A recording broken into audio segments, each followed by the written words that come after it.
bienvenue pour cette spéciale des trois sphères. Alors là, on va parler de start-up. On a beaucoup parlé de numérique en santé et on ne peut pas parler numérique en santé, d'innovation dans le digital, sans parler de start-up dans le digital en santé. On le sait très bien. L'innovation, elle vient beaucoup par les start-up. Et évidemment, la santé ne fait pas exception à cette règle. Et alors là, pour le coup, on a la chance d'avoir deux experts parmi nous qui connaissent particulièrement bien ce sujet de la santé. On a Vanessa Chocteau, qui est directrice des programmes transformation de DocaPost et du programme French IoT, accélérateur d'innovation pour la relation grand groupe start-up pour les services connectés. Et Victoria Pagnon, qui est French IoT programme coordinateur. Alors vous allez comprendre pourquoi j'utilise des mots anglais aussi dans un programme qui est français également. Parce qu'évidemment, dans le numérique en santé, quand on est une start-up, on doit raisonner France, mais on doit aussi raisonner international. Sinon, on n'arrive pas à se développer. On va y revenir justement. Et là, pour le coup, j'ai vraiment la chance d'avoir deux expertes qui travaillent sur ces sujets depuis pas mal d'années. Et donc, c'est autant les gens qui animent ce programme que le regard que vous avez sur l'évolution du numérique en santé au travers du prisme des startups qui va nous intéresser aujourd'hui, qui sera vraiment intéressant à partager. Alors très concrètement, du coup, pouvez-vous nous présenter ce sujet d'accélération, de programme d'accélérateur French IoT?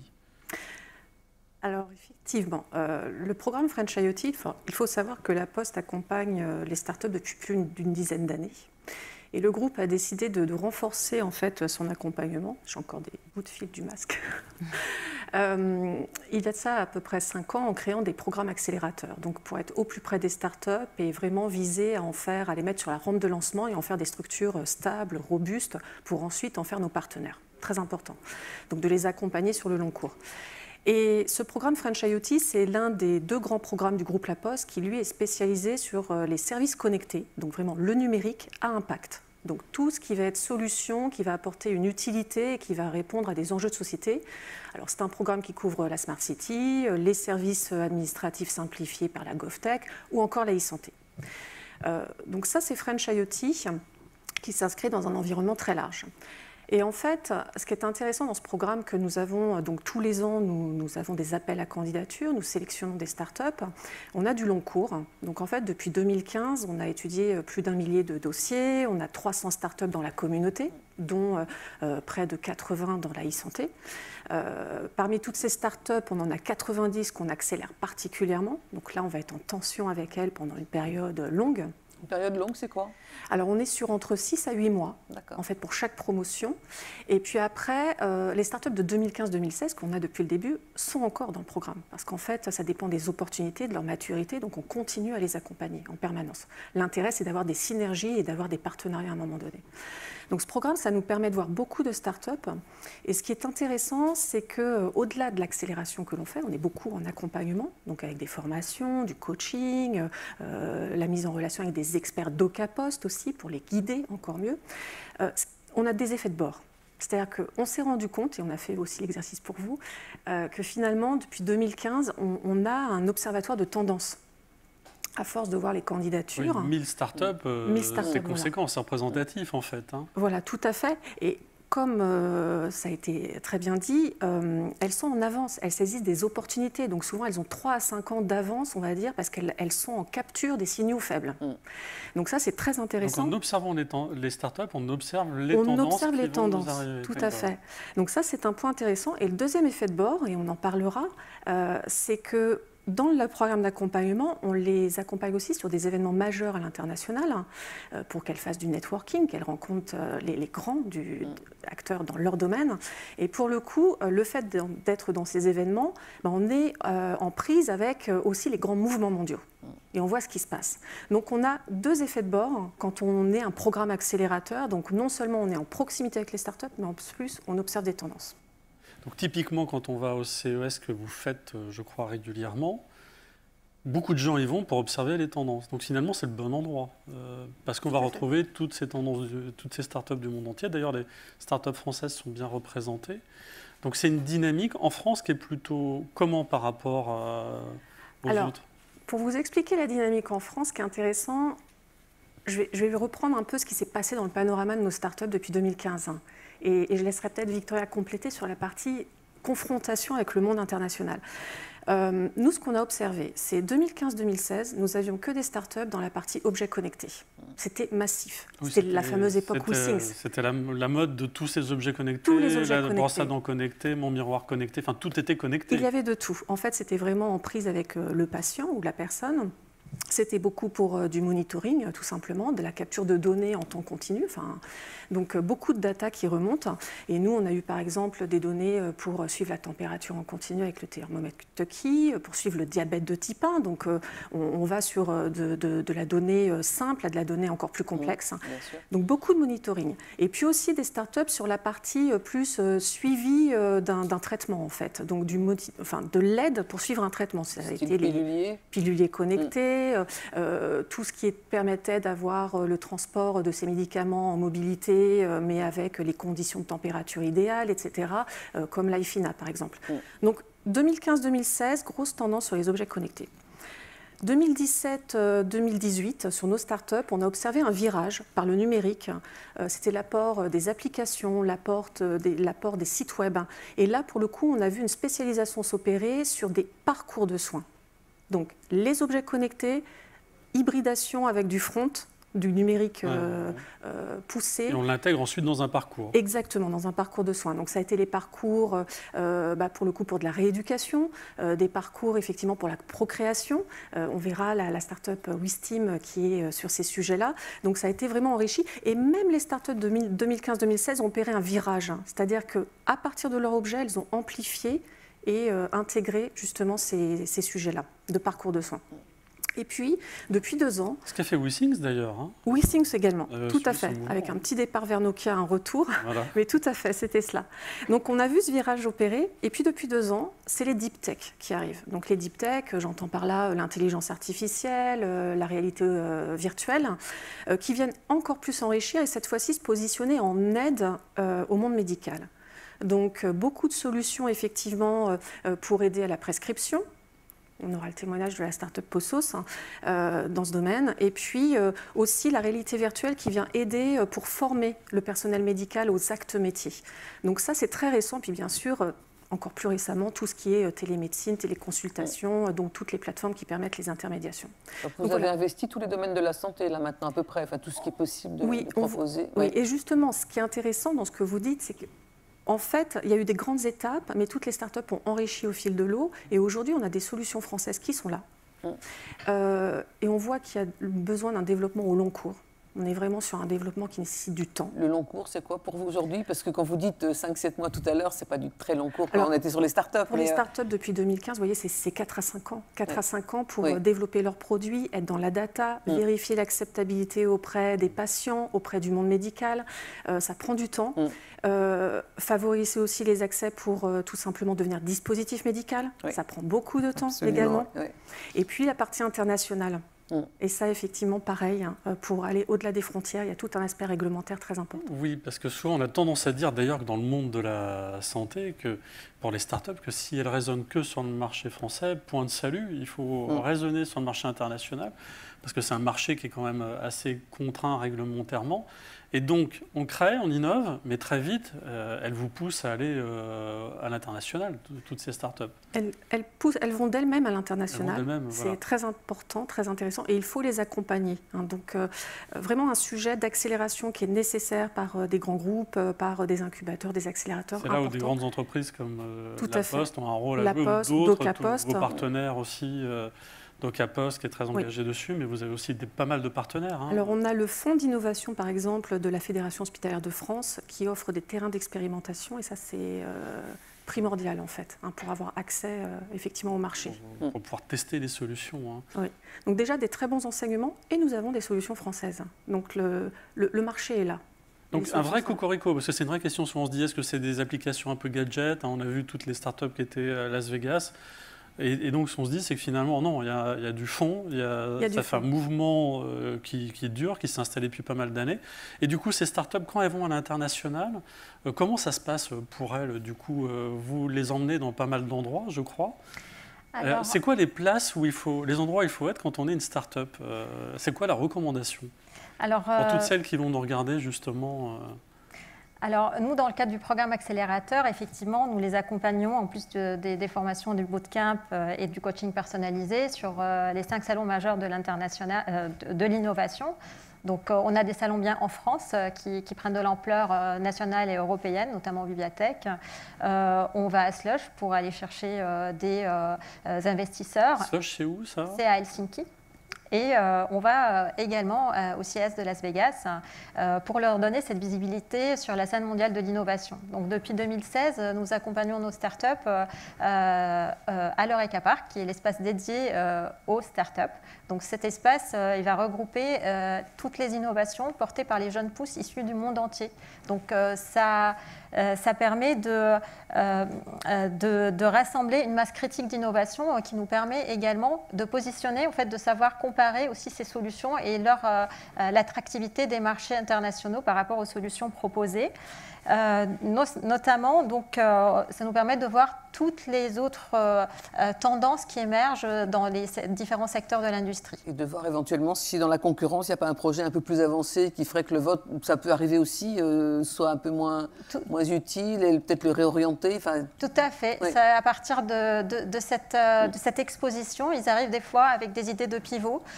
Ils arrivent également à trouver des partenaires dans d'autres pays qui vont favoriser ou les aider à se développer ou à voir aussi les cas d'usage autrement.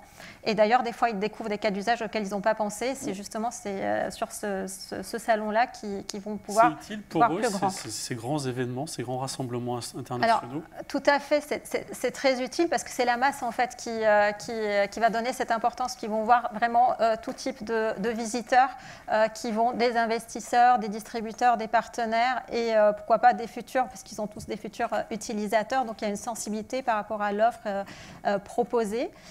Également, il y a un truc très important pour elles, c'est de pouvoir se positionner aussi dans les grandes tendances. On a évoqué ces tendances qu'on observe et de savoir aussi si elles arrivent plus ou moins rapidement ou au bon moment, le time to market par rapport au marché français ou marché mondial. Ah oui. Le sujet, c'est pas d'arriver trop tôt, trop tard, il faut juste arriver au bon moment en fait. Tout à fait. Alors nous, des fois, on les pousse à venir, même si elles ne sont pas complètement, dès qu'elles ont un prototype abouti, on les invite à venir quand même parce que la veille est très importante sur ce type de salon, même si ce n'est pas un salon spécialisé, je note quand même le CES est un grand salon de l'innovation globalement high-tech. Ça permet de se comparer aux autres. Voilà. Et ce qui est important à noter, c'est que le secteur de la santé prend vraiment une belle dimension sur ce type de salon.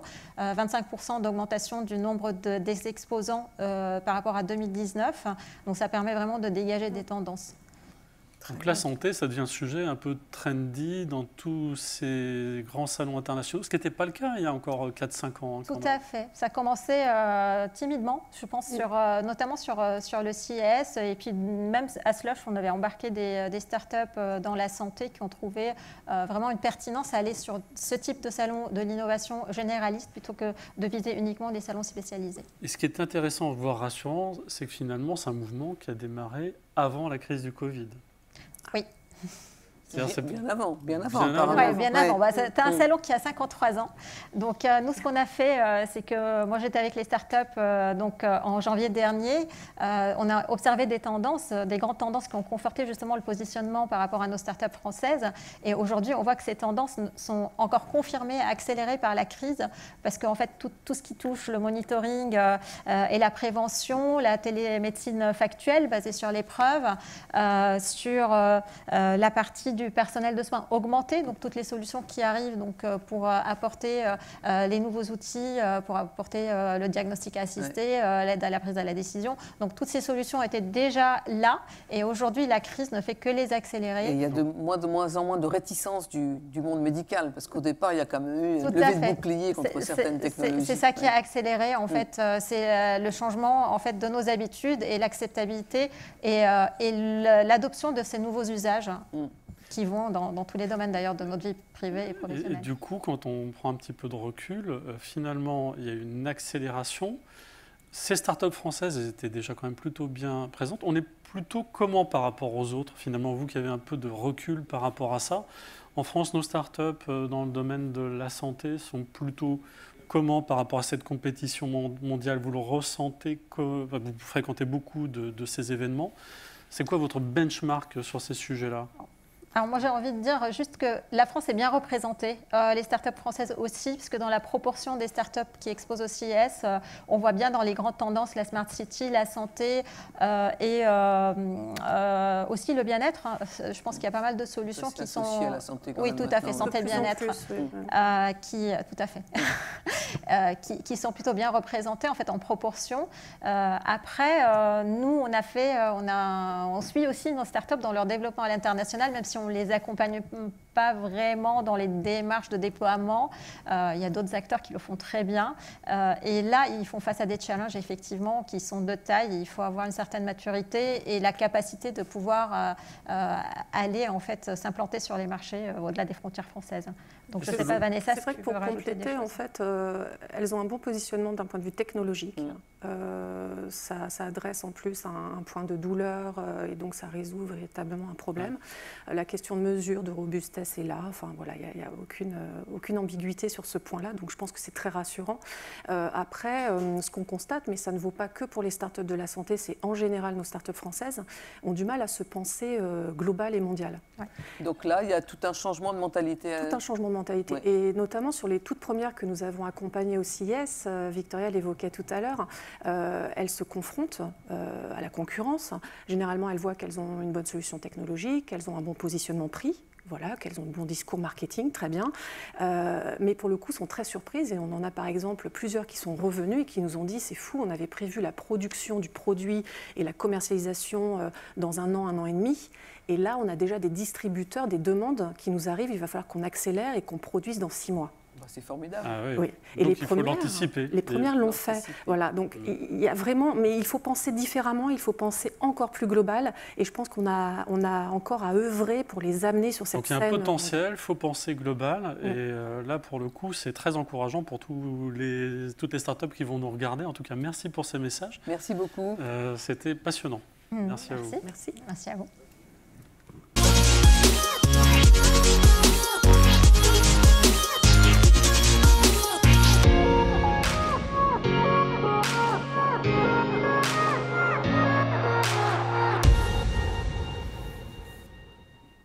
Alors merci à Victoria et à Vanessa. Alors nous avons beaucoup parlé des tendances un peu globales, nationales, internationales, avec du recul sur les startups. Alors maintenant, nous allons donner la parole à 2 d'entre elles qui sont particulièrement dans l'air du temps et partager avec nous un sujet autour des problématiques et des enjeux de déploiement. C'est bien d'innover, mais c'est encore mieux de trouver son marché, de pouvoir le déployer. Et alors là, pour le coup, j'ai le plaisir d'avoir avec nous la docteure Sarah Sebag-Pervelavad, qui est présidente et fondatrice de Wistim, application de suivi de PMA et de fertilité, et Emmanuel Bibot, qui est président et cofondateur de Posos, un outil d'intelligence artificielle d'aide à la prescription médicamenteuse pour les professionnels de santé. Alors, ça peut paraître compliqué comme ça quand on le dit, mais en fait, c'est très simple et on va y revenir. Alors, du coup, voilà, on a vraiment un plateau très intéressant qui va bien représenter cette ère du temps autour de l'innovation. Alors, est-ce qu'on peut déjà en savoir plus sur votre start-up, madame? Bien sûr. Donc, je vous remercie de m'avoir invité à parler aujourd'hui. Donc, moi, je suis effectivement médecin gynécologue de formation et j'exerce toujours. Et en fait, je suis partie en fait, du besoin que je ressentais en tant que professionnelle de santé. Donc, j'exerçais dans l'assistance médicale à la procréation. Donc, tout ce qui est fécondation in vitro. La fécondation in vitro, c'est un parcours de soins qui va durer environ 3 mois. Long et difficile. Long et difficile. Difficile à plusieurs points de vue. Le premier point de vue, c'est que c'est déjà psychologiquement un engagement pour le couple qui est vraiment important, un moment difficile, où ces gens qui pensaient procréer sous la couette se retrouvent à se faire des piqûres tous les jours. Donc il faut savoir que c'est des traitements qui se font uniquement par injection, que les patientes s'administrent seules. Et pendant ce traitement, le médecin va être susceptible, en fonction d'examens complémentaires, donc d'échographie et de prise de sang, d'adapter le traitement. Donc soit de changer la dose, un peu comme on pourrait voir dans le diabète, soit d'ajouter un médicament. Et les patientes font des allées et venues entre le laboratoire, l'hôpital. Il y a beaucoup d'intervenants.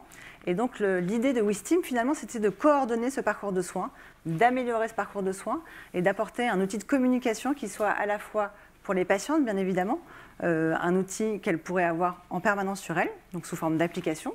C'est une application où elles vont pouvoir retrouver leur traitement avec des tutoriels vidéo sur comment s'injecter le médicament, puisque une fois que leur médecin leur a donné l'ordonnance environ un mois avant, le soir, quand elles sont chez elles à se faire l'injection, elles se retrouvent un peu seules. Il n'y a pas une première injection faite avec un médecin? Eh bien non, il n'y a pas de première injection faite par un médecin. Donc il y a parfois les services sont bien organisés. On se retrouve tout seul à la maison. Exactement. Avec sa seringue. Avec son mari, parfois, qui peut aider dans ces cas-là. Et effectivement, c'est un parcours qui est vraiment difficile pour ça. Et donc, je me rendais bien compte que malgré l'implication de l'ensemble du personnel, donc on a la chance en France d'avoir des infirmières, des sages-femmes qui expliquent bien évidemment, le moment venu, la patiente se retrouvait un petit peu seule et il y avait souvent des erreurs. Donc vraiment, on est parti de ce besoin et on a construit un outil qui a deux entités, hein. Donc à la fois l'application pour la patiente, mais aussi un outil pour les équipes soignantes, les équipes médicales. Vous pensez aux deux en fait. Exactement. Là, on a beaucoup parlé de la patiente, mais vous pensez aussi au médecin. Parce que je suis quand même médecin à la base. Donc oui, vous n'avez pas oublié vos origines. origines. Parce que le médecin adapte les traitements en fonction des données de la patiente. Exactement. Donc c'est vraiment un triptyque, puisqu'on rentre aussi, le laboratoire d'analyse va rentrer en ligne de compte. Et l'idée, c'est quoi? C'est que le médecin, il consacre du temps médical, qui gagne du temps. Parce que quand il est en consultation, il faut qu'il ait un outil qui soit vraiment facile d'utilisation, ergonomique, et que la patiente elle se sente accompagnée tout au long de son parcours. Quand elle est à l'hôpital, quand elle est chez le médecin, mais aussi quand elle rentre chez elle et qu'elle se retrouve seule face à ses... Ah oui, on imagine bien. Ouais. Exactement.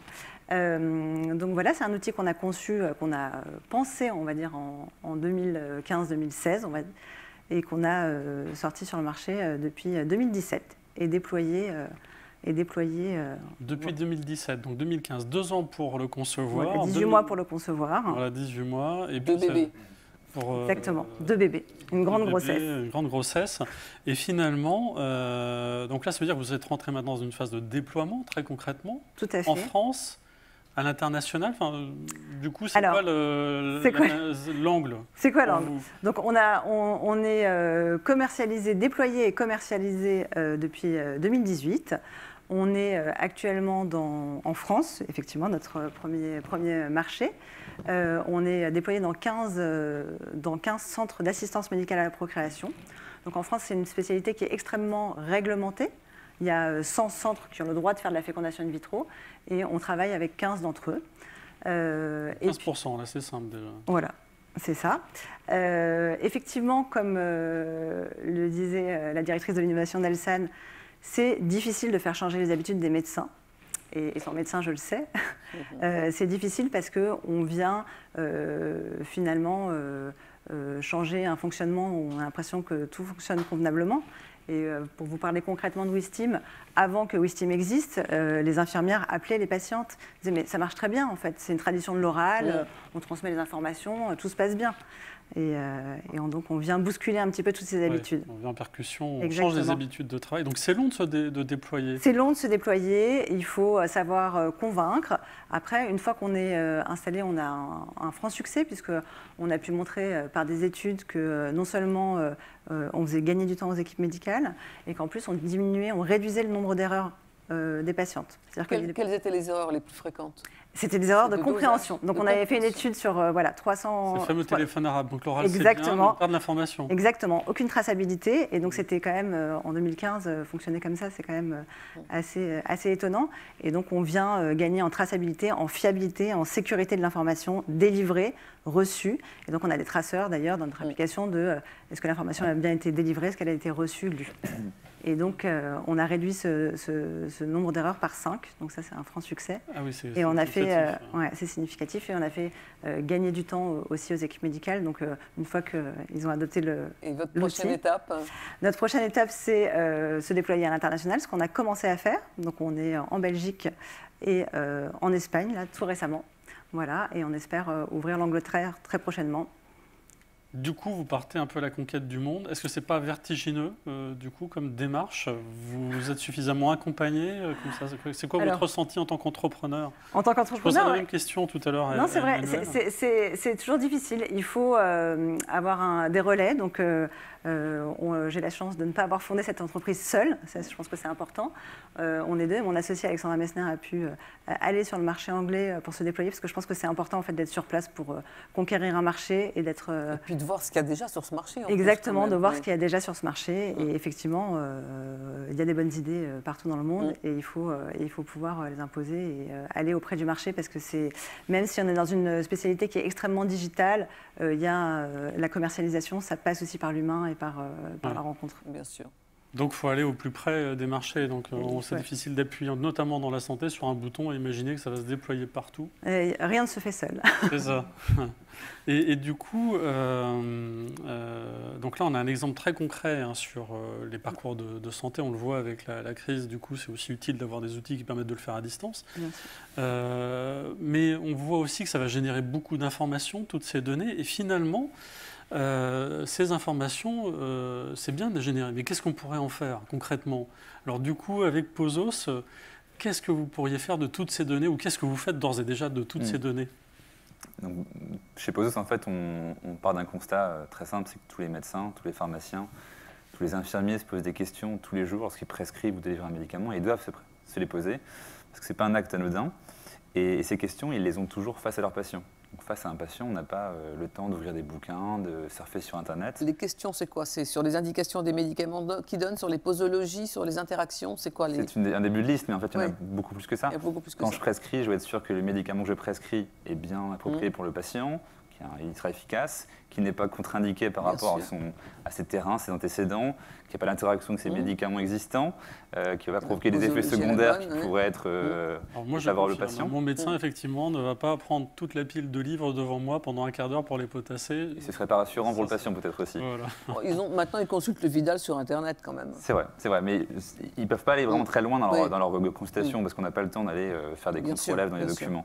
Et on est vraiment parti de ce constat-là en se disant que nous, ce qu'on voulait réussir à faire, c'est que le médecin puisse, à chaque décision thérapeutique, appuyer sa décision sur les dernières données médicales existantes.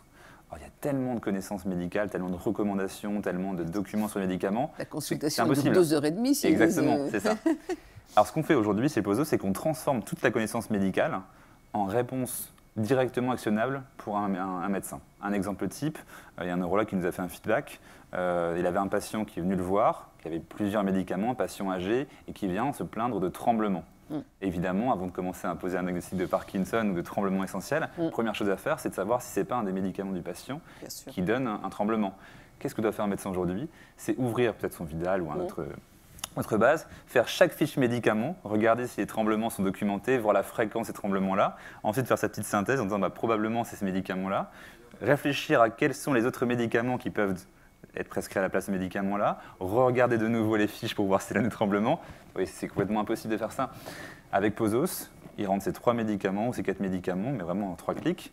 Il met tremblement et Pozos lui dit quel médicament est le plus probablement à l'origine des tremblements et lui liste les alternatives qui ne donnent pas de tremblement. Ça lui prend 2 clics, 1 seconde, et il a fait ce qu'il aurait fait en 20 minutes. Et ça, il peut le faire à chaque fois.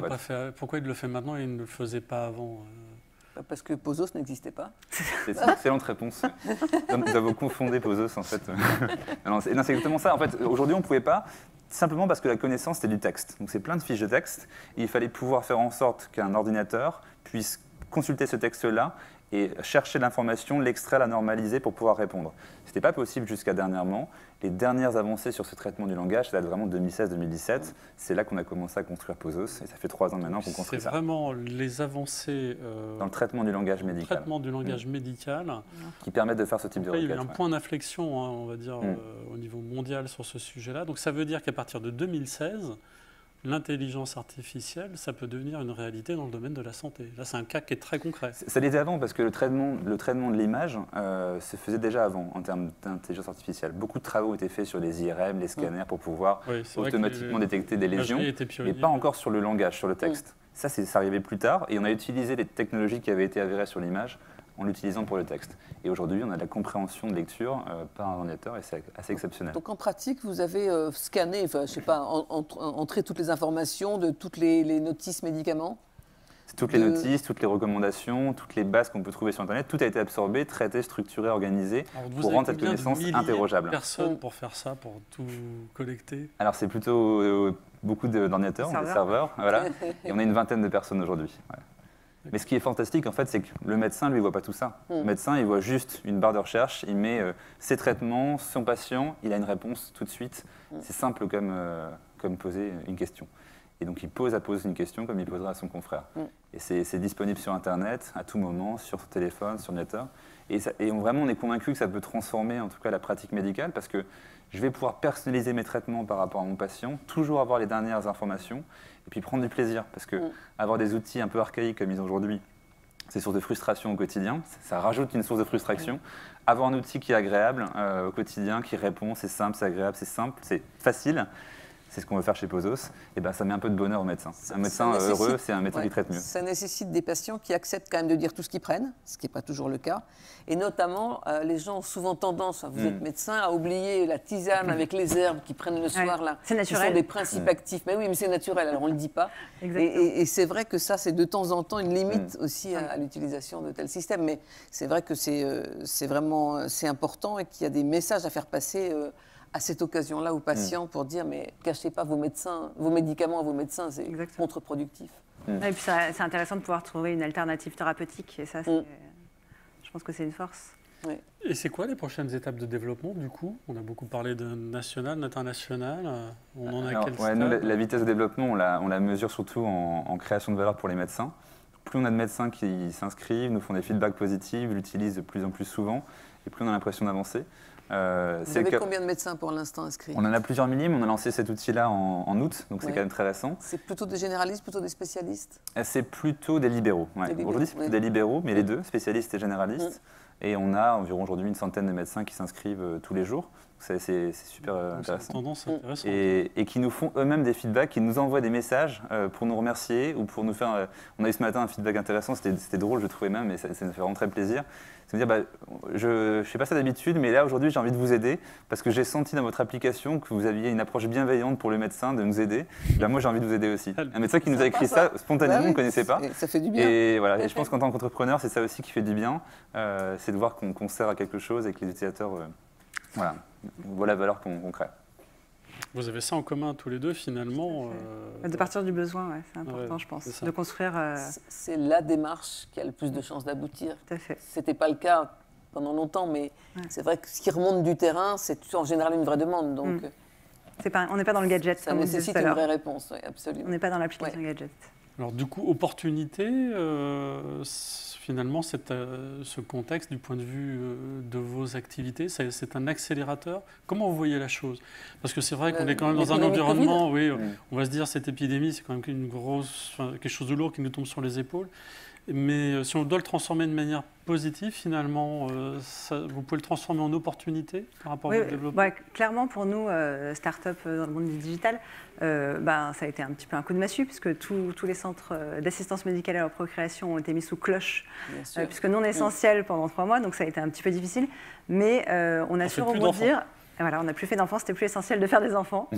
Non, il y a eu une crainte par rapport au virus, notamment de savoir les conséquences de ce virus sur la grossesse. Donc c'était tout à fait légitime des autorités de mettre un frein. Mais ça a été un accélérateur pour nous, très clairement, à la sortie de ce premier confinement, puisque en fait, on a pu mettre en place, c'est l'avantage d'une start-up, on a pu mettre en place des fonctionnalités liées à l'épidémie de Covid, notamment les couples sont obligés de remplir des questionnaires en permanence et on a pu digitaliser ça pour encore simplifier ce parcours de soins qui devenait de plus en plus lourd. Et ça, on a pu déployer ces fonctionnalités assez rapidement, ce qui nous a ouvert des opportunités, nous, et nous a fait gagner des marchés. L'Aikido, exactement. Merci. Pour Pozos, opportunité? Oui, alors ça a changé des choses, parce que les médecins sont débordés aujourd'hui, plein de choses à gérer, notamment désinfecter entre chaque patient son cabinet, mine de rien, c'est une perte de temps. Donc c'est du temps en moins pour le médecin pour adopter de nouveaux outils, apprendre. Donc pour nous, c'est plutôt négatif en termes d'adoption. Et en même temps, ils ont besoin de gagner du temps. Et donc, c'est positif pour nous parce qu'on arrive aussi comme une solution qui leur fait gagner du temps. Et je pense que le besoin d'information n'a pas changé, sauf qu'ils ne peuvent pas aller dans des congrès de médecine, ils ne peuvent pas aller dans les lieux traditionnels. Donc, ils ont besoin de solutions aussi sur Internet, ce qui est une opportunité pour nous. Formidable. Ouais. Mais je pense que surtout on voit que les médecins, en tout cas, c'est ce qu'on sent, ils ont redonné aussi du sens à leur travail à travers le Covid. On les a applaudis le soir. Ils ont compris qu'ils pouvaient sauver des vies, que c'était clé. Et je pense qu'ils réinventent leur pratique. Et c'est ce qu'on a envie de faire avec eux. Donc c'est une super opportunité. Merci. Eh bien, merci à vous. Merci à vous. Ravi de voir cette dynamique et d'avoir 2 beaux ambassadeurs de la tech française à l'action et qui, malgré tout ce mouvement autour de nous, arrive à garder un cap. En tout cas, merci à vous. Bonne continuation. Merci.